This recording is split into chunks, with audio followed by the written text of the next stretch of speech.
আপনারা দেখতে পাচ্ছেন আমাদের বাড়িতে নারকেল গাছের উপরে টিয়া পাখিটা কিভাবে নারকেলটাকে মানে চিরলো,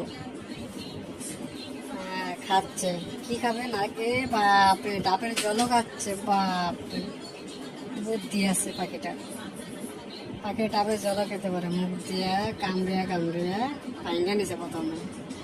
বাপরে, খতরনাক।